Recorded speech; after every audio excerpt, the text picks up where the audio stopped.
Добар ден. Петок, се надевам дека сте пред вашите мали екрани и секако и дека опуштено го следите ова петочно издание на Студио 1 од 14 до 23 часот со мене Владко Чоловски и секако колешката Јана Јосифовска. Така, иако е убаво и сончево времето, се надевам дека ќе го задржиме вашето внимание, како и пред малите екрани, меѓутоа секако и онлайн во живо на нашиот сајт 1tv.mk може да не следите. Интересно ми било секогаш што велиме малите екрани. Да, тоа може да го поставиме следна тема за отворени телефонски линии. Во ред, да започнеме со она што е стандардно, најавата на содржините за ова отворено маратонско Студио 1. Стартуваме, како и секогаш, со извадоци од вчерашните разговори во отвореното студио, кои што ги има најпрво колегите Антонио Крстевски и колешката Елена Милошевска со макетарот Драган Цветковиќ. Подоцна домаќин на отвореното студио беше Александар Чумовски, кој што поразговара како да се спречи загадувањето и цел овој предстоен период со професорите од Машинскиот факултет. И секако гостин на Чумовски му беше Љупчо Зиков во однос на капиталните инвестиции и дали би имало вакви напролет. После овие изјави, јас и колегата Чаловски малку ќе ја продискутираме околу оној нов предлог закон за заштита од дискриминација кој што буквално предизвика бура од реакција, особено на социјалните мрежи, па ќе прочитаме ставови и про и контра, малку за појасна слика. 14 часот и 30 минути следуваат вестите на 1tv и колешката Елена Джогуманова. Од 15 часот и 20 минути токму на темава која што предмалку ја споменав, со мојот колега Чаловски ќе разговараме со Драгана Дрндаревска, која што е од мрежата за заштита од дискриминација. Вчера исто така реагираа многу невладини организации со која што пак ќе се обидеме малку повеќе да ги расчистиме дилемите, особено околу тие фамозни родител 1 и родител 2, за што многу од граѓаните се бунат. 15 часот и 40 минути разговор со колегата Дејан Андоновиќ и светските настани и случувања. Секако веќе од 17 часот повторно сме назад во студиото. Отворени телефонски линии околу состојбата и функционирањето на градскиот превоз, конкретно на ЈСП. Имаше многу актуелности во последниот период, меѓутоа и проблеми, па токму портпаролката Деспина Трајковска Димова ќе ни разјасни малку повеќе во овој повод. 17 часот и 30 минути стартува забавниот дел во отвореното студио, како што е добро познато, со возење со Вучиќ. Секако веќе од 18 часот и 15 минути се нашите ексклузивци и 18 часот и 45 минути, верувам термин кој добро ви е познат, бидејќи тоа е времето за Сергејева Рушлија и блокот Мода, модните критики и совети. 19 часот и 20 минути. Домаќин на вечерното отворено студио, колешката Јадранка Костова. Темата ќе биде за почетокот една година од основањето на ГД, односно Граѓанската демократска унија, ќе поразговара со председателот Петар Колев. 20 часот, централниот дневник, каде што пак телефонски гостин ќе биде Блери Мрека, универзитетскиот професор, меѓутоа новината доаѓа бидејќи реши да се кандидира, односно да ја трча председателската трка. 21 часот, петочно, авторската емисија на колегите од спортската редакција Спорт 1. Темата ќе биде како фудбал се игра во Македонија. Секако гости ќе бидат голманите на фудбалскиот клуб Вардар и на фудбалскиот клуб Шкендија Филип Гачевски и Дино Захов, како и тренерот на Ренова Никола Илиевски Джиджи. 22 часот, повторно назад во студиото со колешката Јадранка Костова и темата како да се справиме со непотистичкото цунами и тендерските шеми. На оваа тема всушност ќе и бидат гости, антикорупционерки, една поранешна Вања Михајлова и актуелната Совка Пеовска Дојчиновска. 22 часот и 35 минути пред заокружување на отворено студио 1 ќе биде дневникот и секако потоа следува популарната серија Викенси.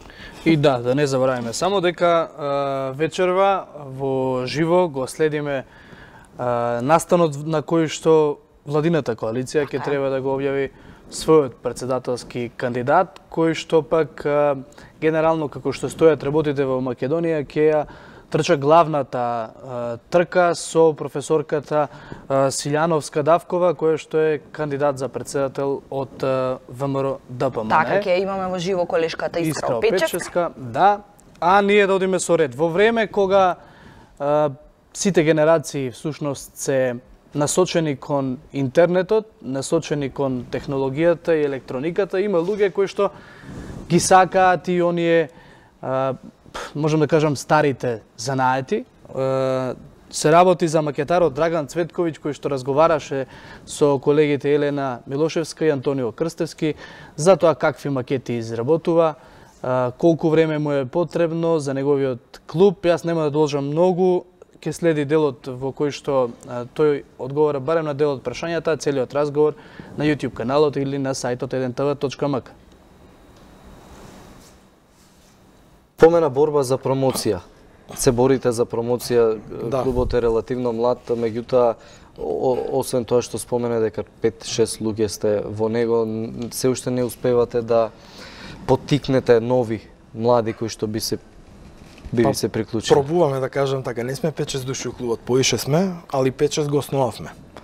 Клубот 2015 година, тоа беше после долги години расправање дали да почнеме да почнеме да се оформиме како клуб или да не се оформиме како клуб. Така да борбата продолжува. Тешко е да се привлечат млади луѓе, пошто младиве луѓе обично кај нас ги интересира поише нешто виртуелно, да седи на интернет, да чита, не знам, да гледаат филмови, да слушаат музика или да играат игрици на компјутер, популарно кажано. А ова е нешто, да кажам, посложено, многу посложено. Тоа захтева многу трпение, многу време во истражување на субјектите кои што ги правиме. Не е само изработката, него мора да се види историјата на секој посебен борбен ваздухоплов или орудие кој што го правиме. Тоа е дел од, уствари, нашиот интерес.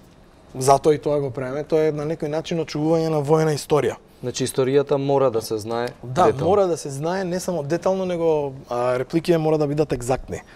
Значи не можеме сега да, иако постојат и такви делови од оваа дисциплина каде што се прави нешто од памет, као уметнички дојам и слично, барем ние нашто не интересира војниот аспект на хобиво, не интересира изработка на што поверни реплики на оригинал. Обично као референца се користат разни видеоклипови, информации од книги, пред све фотографии. Фотографии од интернет?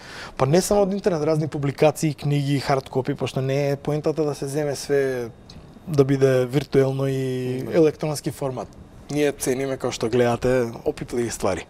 Физички. А колку еве младите кои што се приклучуваат во вашиот клуб се запознаени со историјата на воените авиони, за видот на воениот авион и слично? Па на жалост ние во клубот немаме баш млади луѓе, јас сум меѓу помладите. Добро. Кои што се бават со ова. И тоа е уствари многу голем проблем кај нас. А најголем проблем е тоа што нема каде да се купат материјали и макети кај нас. Ние све нарачуваме од интернет или кога некој од нас оди у странство па купува по разни такмичења, берзи, шопови специализирани кои што ги има сегде, освен кај нас. Скапи ли се алатките кои што ги користите? Да, ова е реално скапо хоби. Мислам сега конкретно не можам да ви кажам колку, пошто секоја алатка варира, да, цената варира, не само алатката, него боите кои што се користат, пластика, разни други материјали, додатни делови, тоа го викаме ние популарно aftermarket. Тоа е некој макетарски жаргон. Значи скапо е генерално. Конкретно оваа помалана макета, у 1:72 размер, кошта 35 евра само макетата. Да се набави кит. И се урачунете на тоа. Додатни делови, зависи нивото на реализам кој што сакате да го постигнете, додатни ознаки, пошто ознаките сега може се специфични, ги нема удадената макета, па мора да се купи додатен сет 5, 10, 15 евра, па многу од нас одлучуваат да инвестираат во сето и за надградба на нивото на деталите на самата макета, као разни кабини на оружања, чуда и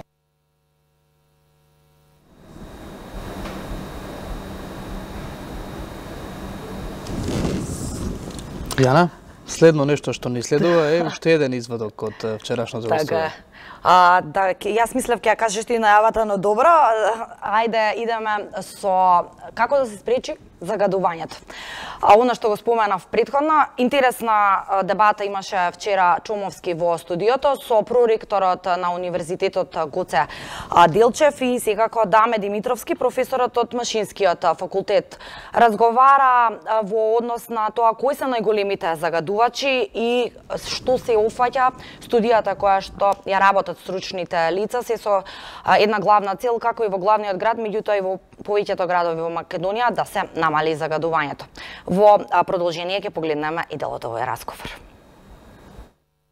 И вие на одреден начин допирате значајна сфера на новите еколошки стандарди заштита на човекова околина. Со оглед на тоа дека сте професор на сугорување, како се вика... Темите поврзани со сугорување и со управување со отпад. И вие работите на неколку студии кои се врзани за ова. Кои се вашите перцепции научни и врз основа на студиите и проектите што ги работевте?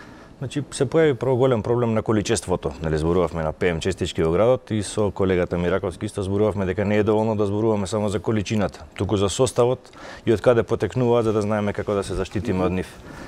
Работевме една заедничка, би рекол, повеќе обсезна студија за нарачател беше UNDP и градот Скопје, во која што анализиравме како се греат доматинствата во градот Скопје, какви горива користат, какви уреди за грејење користат, на што би сакале да се греат, кој дел од домот го греат, дали ги греат целите домови или само соба и слично, за да утврдиме кои се можните мерки што треба во тој аспект да се имплементираат за да го намалиме загадувањето од домувањето.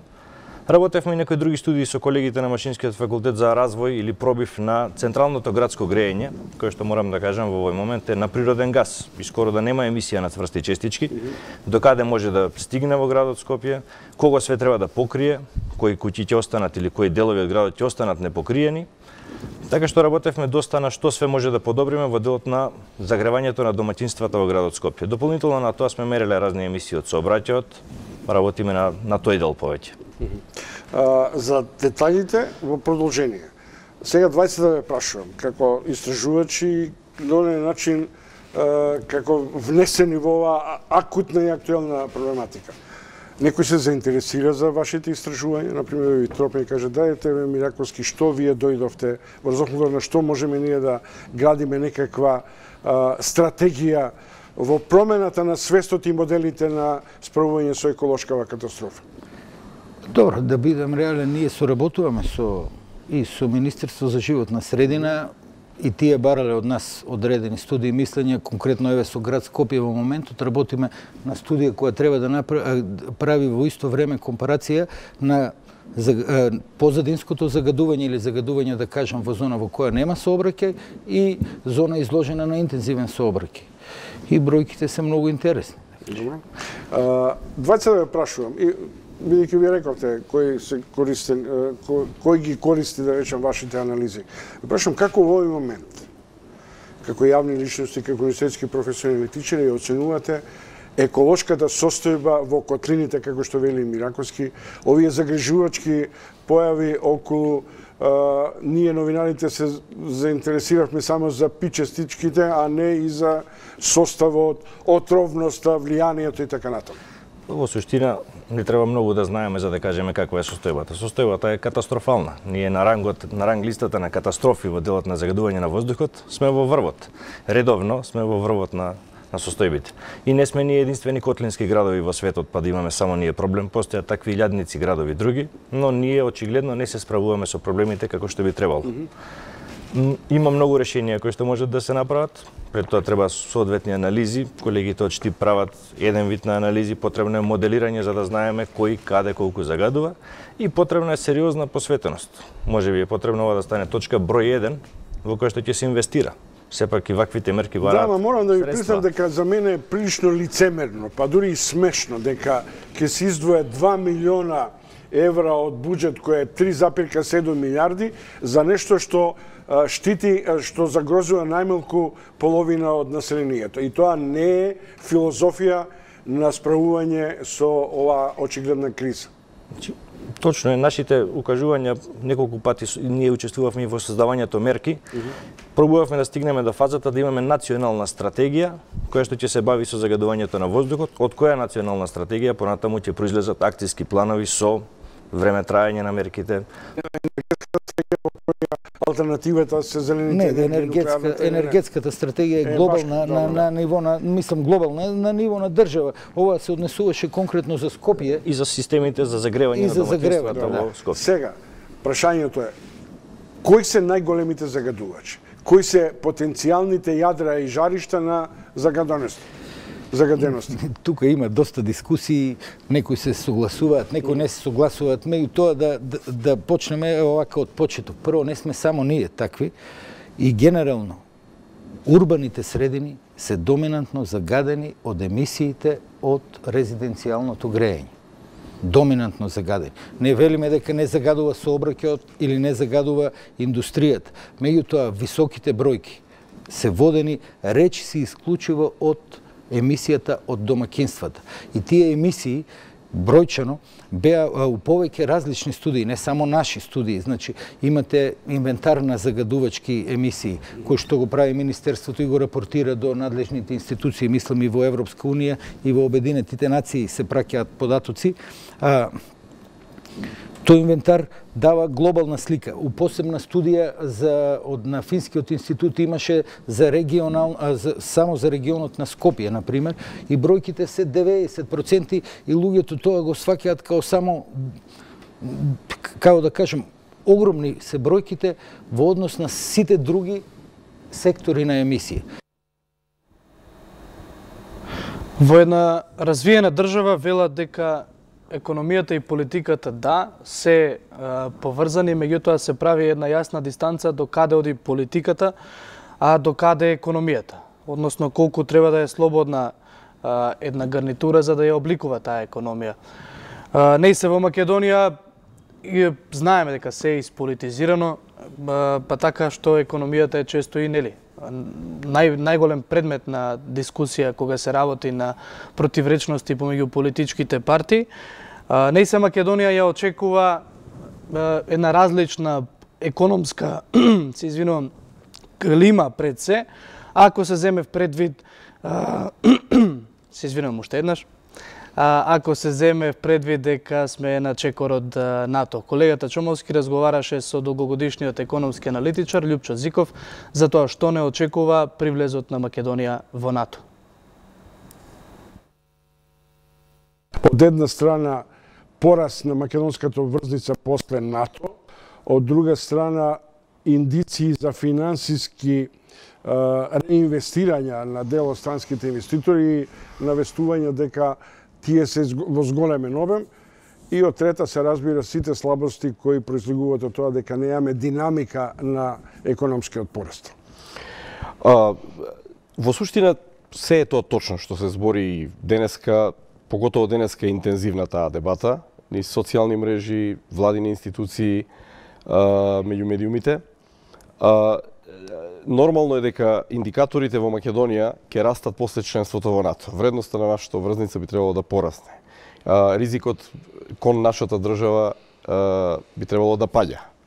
На Македонија не им се случува ништо што на други држави кои станале членки на НАТО не им се случиле непосредно потоа.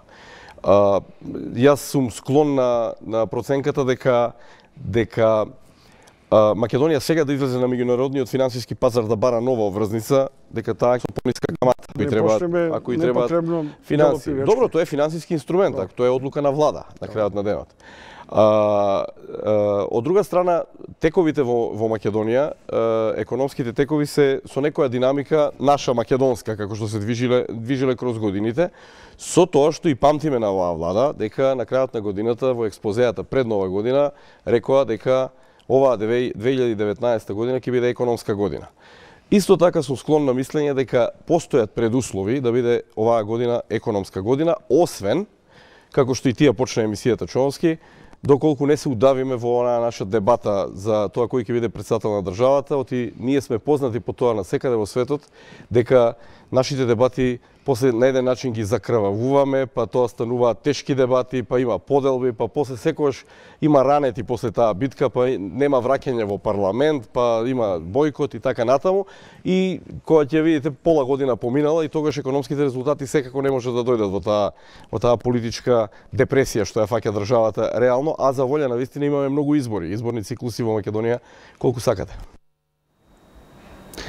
Се враќаме назад во студиото, во живо, и ќе кажам дека легитимно е да се критикува на социјалните мрежи сите оние погрешни политики кои што граѓаните сметаат дека се водат, меѓутоа и реално е дека во Македонија многу се верува на лажните вести, самите истражувања од меѓународни истражувања при тоа кажуваат дека не имаме проблем со медиумската писменост, често луѓето читаат само наслови, ретко кога и суштината, па така многу луѓе наседна, веруваат дека во новиот предлог закон за заштита од дискриминација, наместо зборовите мајка и татко, се заменуваат со родител 1, родител 2, нешто што беше демантирано од страна на Министерството за труд и социјална политика. Меѓутоа, за да направиме една конкретна дистанца од тоа што сушност ќе содржи овој закон и да превенираме ако во иднина нели се појават токму тие два термина и покрај тоа што сега се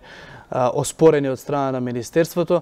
Јана, за таа намена гости имаме денеска во студиото. Така, она што претходно всушност го најавивме, од 15 часот и 20 минути почитувани, ќе имате прилика да го погледнете разговорот со Драгана Дандаревска, која што доаѓа од мрежата за заштита од дискриминација и која што секако како невладина организација вчера всушност на протестот пред собранието беа едни од најгласните заедно со другите активисти во однос на што побрзо носење на законот за заштита од дискриминација и таа малку и нам, меѓутоа и во јавноста и вас ќе ви доближи што се всушност ќе содржи овој нов предлог закон, иако за волја на вистината во студиово често сме третирале темава и секако да ги разграничиме овие работи кои што секако беа демантирани дека всушност нема да има промени во однос на мајка и татко и родител А и родител Б, односно како што и некои сакаат да кажат родител 1 и родител 2, бидејќи претходно споменавме многу фама се крена во јавноста, па ќе се обидеме ни објективни одговори да дадеме. Да, затоа се враќаме во 15:20 со Јана и нашата гостинка, а сега следуваат вестите со колешката Елена Джуманова.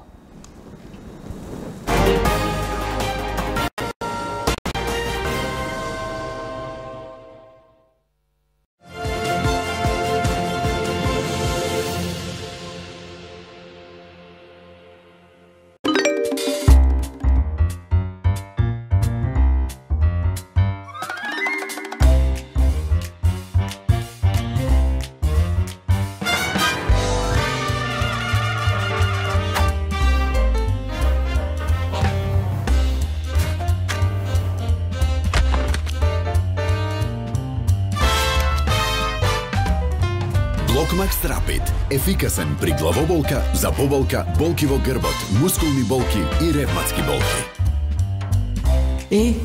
Ти најдов. Што тоа? Побрзо до целта со Блокмакс Рапид. Пред употреба внимателно да се прочита упатството. За индикациите, ризикот од употребата и за несаканите дејства на лекот консултира